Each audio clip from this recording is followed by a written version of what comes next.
Já avisei a Bia que eu vou ser rapidinha. Bom dia, gente!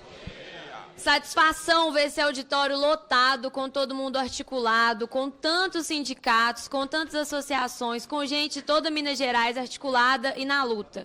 Acho que a Bia foi muito certeira quando ela disse sobre a importância da nossa unidade nesse momento, já que fragmentar a nossa luta é nos enfraquecer e dar ao governo uma oportunidade de nos derrotar. Então eu queria cumprimentar toda a mesa e todos que estão aqui, as entidades representativas na pessoa do Jairo, cumprimentar também o deputado Rogério, Pedralva, a Bela, cumprimentar todos que estão aqui envolvidos na nossa luta nessa manhã que é tão importante para a gente, né? Todos que estão participando online também. E não queria, gente, deixar de participar dessa manhã aqui hoje, mesmo sabendo que, como eu sou do interior e hoje o Padilha está aqui, a gente não vai conseguir participar durante toda a audiência, eu não queria deixar de vir para poder deixar claro para vocês o nosso posicionamento nessa luta e a nossa soma de forças nessa luta. Só para dizer muito rapidamente sobre três aspectos que o governador tem usado para defender o fim do referendo e a diminuição do quórum. E como que esses três aspectos que ele tem apresentado não param de pé. A primeira coisa que o governador tem dito, através de entrevistas do secretário de governo, na imprensa, na rádio, tem sido que não tem um paralelo desse referendo na Constituição do Estado com a Constituição Federal. É importante a gente dizer que se o referendo não fosse um mecanismo que a gente pode e deve utilizar quando a participação popular for necessária, como ela é na hora da gente dizer se a gente vai vender ou não patrimônios tão importantes, ela não estaria mantida na Constituição de 88. Então, a gente tem no país a democracia representativa através de parlamentares, nós temos, mas nós mantivemos na Constituição os mecanismos de participação direta. E se a gente manteve na Constituição esses mecanismos, referendo, plebiscito, as perspectivas de projetos de lei de ação popular, tudo isso são mecanismos de participação direta da população e eles foram mantidos porque mesmo com a democracia representativa eles têm valor e são necessários e podem ser usados quando as gestões e os governos decidirem que são necessários, como lá atrás Minas Gerais decidiu que era necessário que a gente tivesse um referendo para autorizar a venda das nossas companhias. Outro argumento que tem sido utilizado pelo governo é dizer que operacionalizar um referendo é inviável. A visão de Estado do Zema é algo que deixa a gente assim, depressivo, né? É lamentável mesmo. Se ele acha que o Estado de Minas Gerais, com 853 municípios, com a arrecadação robusta que a gente tem, com a quantidade de servidor público que a gente tem, com a quantidade de braço que a gente tem para chegar nas cidades, não dá conta de fazer um referendo, gente, passa a chave e fecha, vai embora. Porque não tem condição. Isso é menosprezar o Estado e a potência do Estado de uma forma impressionante. A gente tem condição de fazer referendo, a gente tem estrutura para fazer referendo e a gente vai fazer o referendo, porque é isso que os deputados lá atrás, e eu digo aqui especialmente o Rogério, junto com todos os deputados da época, conseguiram colocar na nossa Constituição. A gente fez referendo em 93. Quando esse país tinha muito menos a gente fez plebiscito em 93, quando esse país tinha muito menos mecanismo, tecnologia para participação popular.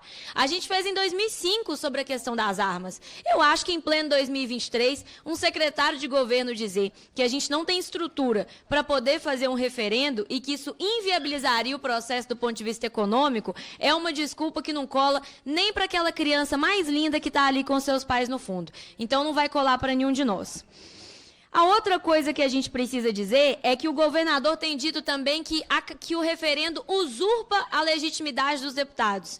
A Beatriz aqui na casa fala muito isso, fala assim, olha, a gente representa a população, mas eu gosto de fazer audiência pública porque a população tem que vir aqui falar também. A nossa representatividade não anula a luta e a organização da sociedade civil organizada de forma nenhuma, até porque a luta e a organização de vocês que fortalece a gente aqui nas nossas pautas.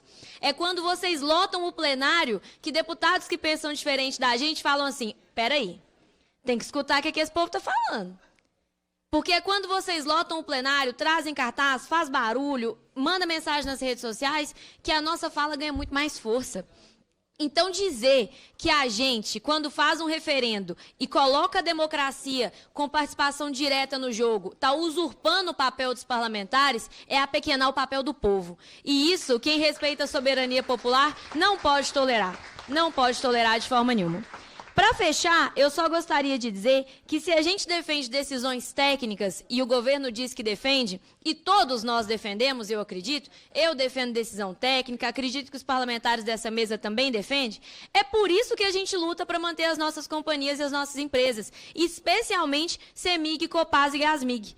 A gente está falando aqui de setores estratégicos da economia e a gente viu o que aconteceu com a questão dos fertilizantes durante a guerra da Rússia e da Ucrânia.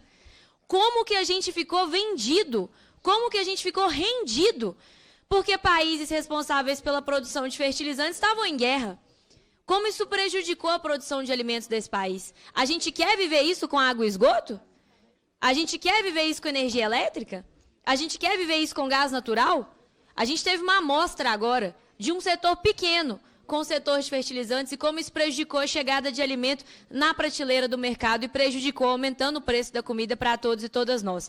Então, que a gente faça a discussão técnica priorizando aqueles que já geram lucro.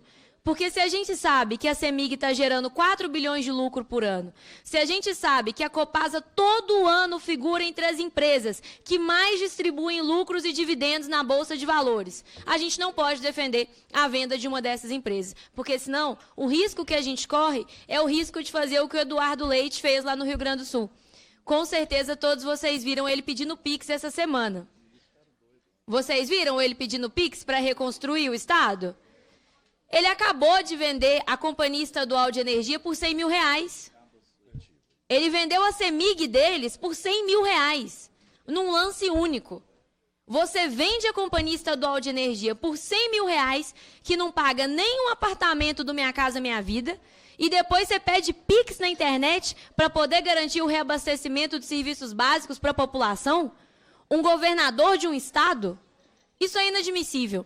Então, se a gente não quiser se colocar nessa posição, a gente tem que defender a soberania e defender a participação popular. É por isso, gente, que apesar de não conseguir participar durante toda a audiência, eu queria vir aqui e deixar claro para vocês que o nosso mandato está a serviço de vocês e se soma a essa luta. Obrigada, presidenta.